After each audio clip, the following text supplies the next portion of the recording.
Welcome to our channel. Today we how to log into Dropbox on MacBook Air, fast access step by step clearly. Open your MacBook Air and ensure it is connected to the internet. Locate the Finder icon in your dock and click on it. In the Finder sidebar, look for the Applications folder and select it.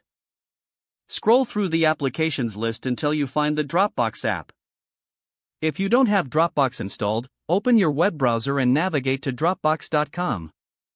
Click on the download button to get the Dropbox application. Once downloaded, open the file and follow the installation instructions. After installation, locate the Dropbox icon in your Applications folder and double-click it to launch the app. Upon opening Dropbox for the first time, you'll see a login screen. Enter your registered email address in the designated field.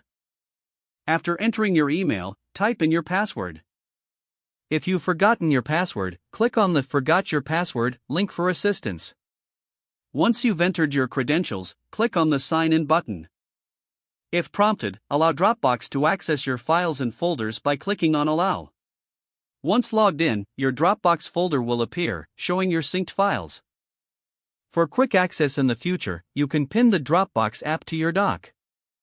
Right-click on the Dropbox icon in the dock and select Options, then click Keep in Dock. Now you can easily access Dropbox anytime you need it on your. If the page does not load, refresh the browser or try again in a private or incognito window. Make sure you are using the correct email address, then retype it carefully to avoid small typos. If your password is not accepted, use the reset option and create a new strong password you can remember. Check your spam folder for verification or security emails, then complete any requested confirmation steps. Enable two-factor authentication if available to improve account security and reduce unauthorized access risk. After signing in, review your profile details so your contact information and settings are accurate and current. If you see an error message, note it down and try again after restarting your device and internet connection. Log out when you finish, especially on shared devices, to keep your account and payment information secure. If the page does not load, refresh the browser or try again in a private or incognito window. Make sure you are using the correct email address, then retype it carefully to avoid small typos.